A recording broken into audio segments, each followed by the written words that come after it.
February 9th, 2026, early morning. A private meeting takes place inside the United States Department of Commerce. No cameras, no press release, no official record released to the public. And within hours of that meeting ending, everything changes. A $6.4 billion bridge fully completed.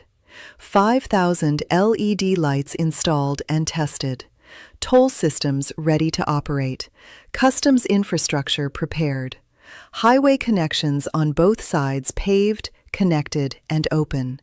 Every part finished except one thing, one federal signature. And that signature has still not arrived. Not after 10 days, not after 30 days, not after 106 days. Today is May 26, 2026. The Gordie Howe International Bridge remains closed, and I need you to understand something clearly. This is not a construction delay. This is not some ordinary bureaucratic holdup. What is happening here involves a finished piece of infrastructure, a private family that has held a century-old monopoly, and a chain of events that the largest news networks have not fully connected for you. If this is your first time on this channel, subscribe right now, because when this story finally breaks wide open, you are going to want to say you were here before it happened. This is the decision room. Let's get into it. Let me take you back to November 1929. A private American family, the Marrowns, opened a suspension bridge across the Detroit River. They named it the Ambassador Bridge. And for 97 years, that one bridge became the biggest commercial border crossing between the United States and Canada. 25% of all truck trade between the two countries moved through it. Around $50 billion in goods crossed there every single year. Auto parts heading north, auto parts heading south, steel from Hamilton, engines from Detroit, maple syrup from Quebec, bourbon from Kentucky. Piece by piece, the integrated North American manufacturing economy passed over that bridge. In many cases, the same components crossed more than once before they ever reached a final product. And for most of those 97 years, the system worked. It made the Marrown family one of the richest private families in Michigan. It was profitable, it was privately controlled, and in practice, it was a monopoly. And here is the thing about monopolies. They are wonderful for the people who own them. For everyone else, they become a tax you have no power to vote out. By the early 2000s, the Ambassador Bridge was under serious strain. Trucks were sitting for hours just to cross. Auto industry leaders on both sides of the border were warning that one major disruption at this single crossing could shut down manufacturing across 8 American states and 3 Canadian provinces. Detroit and Windsor were no longer just 2 cities separated by a river. They had become a pressure point for the entire continent. And that pressure point was owned, operated, and controlled by one private family, a family with every financial reason to keep toll revenue as high as possible and no real incentive to expand capacity. Do you see what that kind of structure creates? When infrastructure that an entire economy relies on is controlled by one private interest, that interest does not serve the economy. The economy ends up serving that interest. So in 2012, Republican Michigan Governor Rick Snyder and the Canadian federal government signed an international agreement. The terms were simple. Canada would cover 100% of the construction cost. Michigan would provide the land on the American side. The bridge would be jointly owned, 50-50, by Canada and the state of Michigan. Canada would collect tolls until its full construction cost was recovered, with interest, over an estimated 30 years. After that, toll revenue would be split equally between Canada and Michigan forever. The Marrown family fought it immediately. They financed a ballot proposal in 2012 to stop the project altogether. Michigan voters rejected it.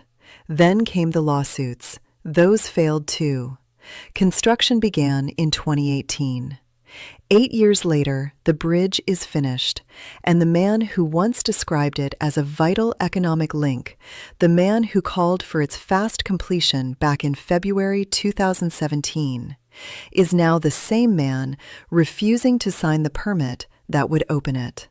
Hold that thought, because this is where the story starts getting complicated. February 9th, 2026. Stay with me on this timeline, because the sequence of events on this one day is the most important part of everything I am about to tell you. The Gordie Howe International Bridge is sitting at 100% completion. The ribbon is ready to be cut. Toll rates are already set. Customs staff are ready. The only thing standing between this bridge and its first truck crossing is a federal port of entry permit, a routine designation that allows the American side of the crossing to officially operate under United States federal authority. That morning, Matthew Maroun, son of the late Ambassador Bridge patriarch Manuel Maroun, and the current controlling figure in the family's bridge business, walks into the United States Department of Commerce. He meets privately with Howard Lutnick, the United States Secretary of Commerce. There is no official press release, no public agenda. Later, 2 unnamed officials briefed on the meeting speak to the New York Times, which reports on it the next day. I want to be very clear about what I can say and what I cannot say. I cannot prove that meeting caused what happened afterward. I cannot say with certainty that a direct instruction was given inside that room. What I can tell you is the documented sequence that exists on the public record, and you can decide for yourself what it means. Within hours of that meeting ending, Donald Trump posts on Truth Social. In that post, he says, and I am quoting directly, that with everything the United States has given Canada, America should own perhaps at least 1/2 of the Gordie Howe Bridge. The factual problem with that statement is immediate and complete. The United States, through the state of Michigan, already owns exactly 1/2 of the bridge. This is not a matter of interpretation. This is the documented legal structure of the 2012 Canada-Michigan Crossing Agreement, ratified by the Michigan state government, the United States Department of State, and the Department of Homeland Security. The response from every party with direct knowledge was fast and public. Mark Carney called Trump the same day and explained the ownership structure directly. Rick Snyder, the Republican former governor who personally signed the 2012 agreement, wrote in the Detroit News the next morning. His words were simple: "We do already." Michigan Governor Gretchen Whitmer's office confirmed the 50-50 ownership arrangement in writing on February 10th. The Windsor-Detroit Bridge Authority confirmed it too. Democratic Congresswoman Debbie Dingell from Michigan said that when she first heard Trump's threat, she thought it was a joke. 5 separate parties, all on the record, all confirming the same legal reality, all contradicting the original Truth Social post within a single news cycle. Then the White House changed its explanation. Press Secretary Caroline Leavitt told reporters on February 10th that Canada controls the bridge and owns the land on both sides, and that this was unacceptable to the president. The factual problem there is that Canada does not own the land on both sides. The Michigan Department of Transportation owns the American side land in Detroit's Delray neighborhood, acquired through years of property purchases. 2 claims, both wrong, both publicly corrected within 24 hours by American government agencies. So I need you to sit with this question. When the factual basis for a demand falls apart this quickly and this completely, what is the demand really about? The answer, I believe, is sitting inside the toll revenue data. And that is exactly where we are going next. Let me walk you through the numbers, because this is where the story stops being about politics and starts becoming about money. The Maroun family's Ambassador Bridge currently charges commercial trucks around $10 to $12 per axle to cross the Detroit River. That price exists because there is no real alternative. There has never been one. For 97 years, if you had to move a commercial truck through that corridor, you paid whatever the Maroun family chose to charge. That is what a monopoly looks like when it operates in real life. Now compare that with the Gordie Howe toll structure that was publicly announced in March 2026.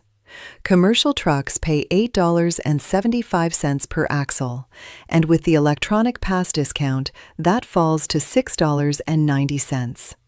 Passenger vehicles are $5.75 one way, or $4.35 with the electronic pass. Do you understand what that means in practical terms? The moment the Gordie Howe Bridge opens, every commercial trucking company moving through the Detroit-Windsor corridor has a clear financial reason to shift most of its traffic to the cheaper bridge. Not because of politics, not because of some national loyalty, simply because $6.90 is less than $10, and freight logistics runs on margins. The University of Windsor calculated in 2024 that the Gordie Howe Bridge would save commercial truckers $2.3 billion over 30 years through a combination of lower tolls and shorter crossing times. That is $2.3 billion that currently flows, in large part, into the Maroun family's private revenue stream. Industry analysts who follow this corridor have suggested that the Ambassador Bridge could lose 60% or more of its toll revenue within the first year after the Gordie Howe opens. Their entire business model, built over almost a century on being the only option in the corridor, becomes structurally outdated the moment that ribbon is cut. Now, this is where I want to give you the other side, because intellectual honesty matters here. There is a legitimate argument that the United States federal government runs customs infrastructure, immigration processing, and border security on the American side of this crossing, while receiving no direct toll revenue under the current structure. The costs of staffing and operating a port of entry at this scale are real. They come out of the federal budget. They are paid by American taxpayers. And under the 2012 agreement, the federal government of the United States does not receive a direct financial return from that public investment. If you look at this strictly as a fiscal policy question, separate from the timing, separate from the private meeting, separate from the factually wrong claims, then yes, there is a conversation to be had about whether that structure is ideal. But here is the important distinction. That conversation could have happened in 2012. It could have happened at any point during 14 years of planning and construction. It did not happen then. It is happening now, in February 2026, after the bridge is already 100% complete. After the toll rates have been published, after the ribbon is ready. And Senator Elissa Slotkin of Michigan said it plainly back in February. Delaying this bridge means higher costs for Michigan businesses, weaker supply chains, and ultimately higher prices for American consumers. She said that 106 days ago. The bridge is still closed.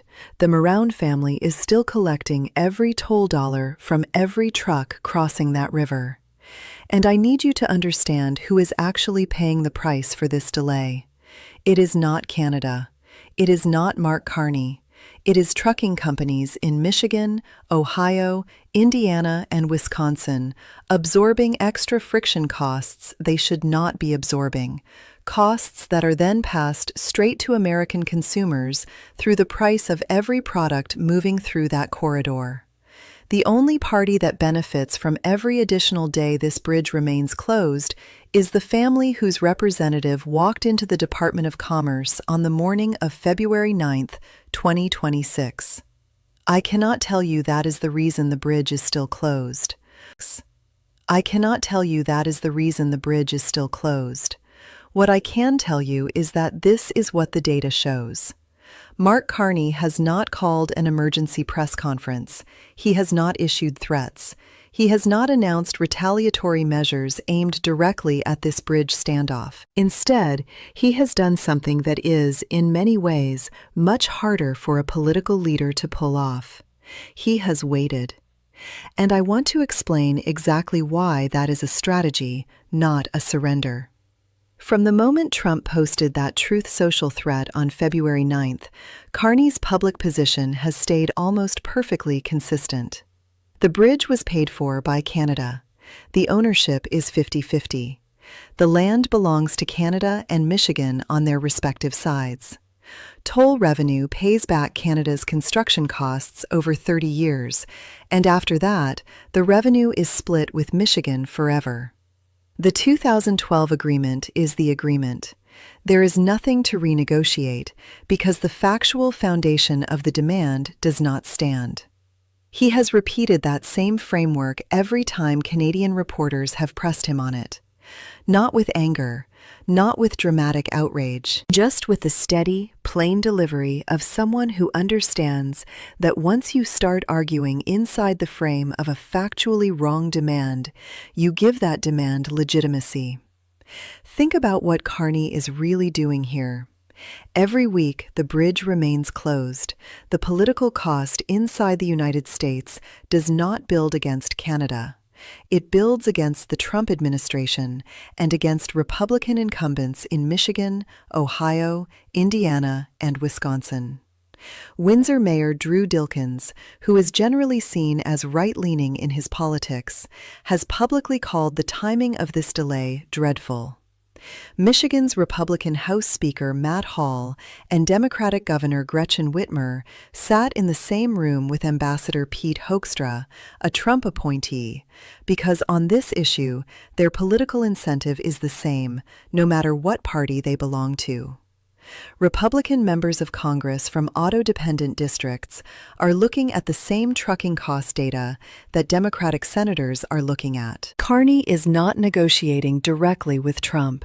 He is letting the domestic American coalition that wants this bridge open do the negotiating for him. And that coalition is bipartisan, spread across multiple states, and driven by money, jobs, and supply chains. Now, I want to be very clear about the risk in this strategy, because there is one. If Trump does not move, Canada takes a real economic hit from toll revenue it is not collecting on a bridge that is fully staffed and ready to operate. More importantly, if this standoff lasts long enough, it creates a precedent that American executive authority over port of entry permits can be used to hold up completed infrastructure built with an allied country, with no clear end date. And once that precedent exists, it does not simply disappear when this specific bridge eventually opens. Carney is betting that the internal political pressure inside the United States breaks before that precedent becomes normal. As of today, May 26, 2026, 106 days into this standoff, that bet has not yet been pushed to its limit. But here is what stands out to me. Pete Hoekstra, Trump's own appointed ambassador to Canada, stood in Lansing, Michigan, in front of both Republican and Democratic state officials and said, "This will get worked out." He said the discussions had been regular and